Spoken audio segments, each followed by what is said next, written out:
E a gente só vai conseguir alguma coisa se a gente lutar. Se a gente ficar esperando que prefeito, empresário, vai ter pena de passageiro de ônibus, de jeito nenhum. O que eles querem é dinheiro do caixa.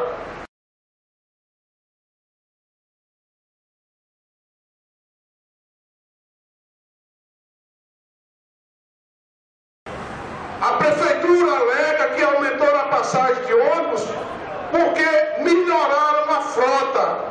A gente diz claramente que não melhoraram a frota, pioraram menos. Os ônibus da empresa Bahia, que eles dizem que são novos, são ônibus menos velhos, que trouxeram sucateados lá de Recife, dão uma pintura aqui, bota para os bestas utilizarem. Besta, força de extração, porque é assim que eles tratam o usuário do transporte coletivo.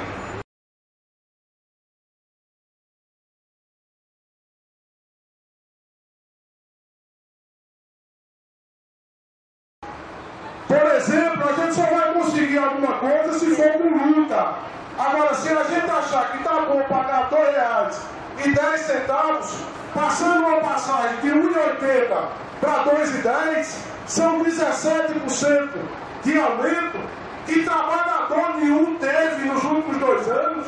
Os negros nos Estados Unidos não poderiam se sentar nos ônibus. Eles eram obrigados a ficar de pé nos ônibus para dar lugar aos brancos.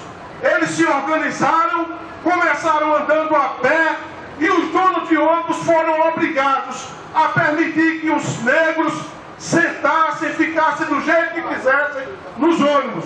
Então nós precisamos acabar com esse comodismo que a gente tem e achar que as coisas têm que ser assim mesmo.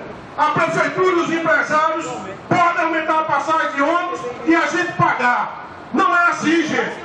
O mesmo esforço que a gente faz para ir para o Pátio do Forró, passar uma noite lá, que sai daqui de Caruaru para ir para Recife, assistir uma partida de futebol, a gente deve também fazer quando de manhã, principalmente, as pessoas que moram mais perto, não pegar o ônibus, não utilizar o ônibus, ir a pé, de bicicleta, de carona, mas não pagar R$2,10.